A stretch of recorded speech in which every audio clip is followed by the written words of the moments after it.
شهر وحدت، مکانی که اکثر مهاجران افغانستانی اینجا زندگی میکنند. اخراج بعضی آنها از قلمرو تاجیکستان به افغانستان زیر حکومت طالبان پناهجویان را نگران کرده است. که میگه ریتاس بود ما واقعا اگر سر بر وقت بریم در بازار بعد وقت نمیریم میستیم در جای خود در میجا میستیم، کسی ما رو چیزی نمیگه.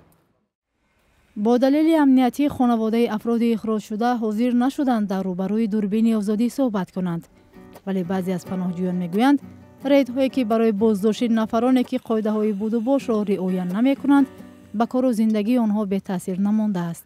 که یک شهروند عادی است، این بسیار ضرر را میرساند، چرا که هم از درس میمانه، هم از تحصیل میمانه، هم از کار میمانه. زیادترین یعنی ضرر را که میبینه مردم عادی میبینه. در 2 ماه اخیر که خبر اخراج پناهجویان افغان از تاجیکستان نشر و پخش می شود، هیچ نهادی رسمی مسئله را شرح نداده است.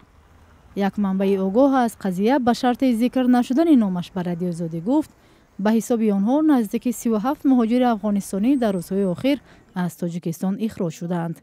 منبع افزود این نفران برای نقض قاعده های بود و باش و دیگر قاعده ویرانکنی ها از تاجیکستان اخراج گشتند.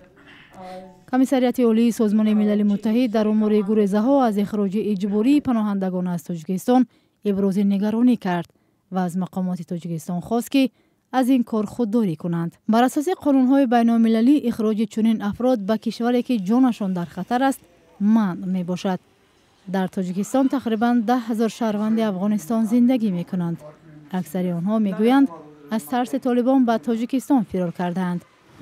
این گروه تندرو بیشتر از 3 سال باز در افغانستان حکومت می کند و به نقض حقوق آدمان به ویژه زنان و دختران متهم است.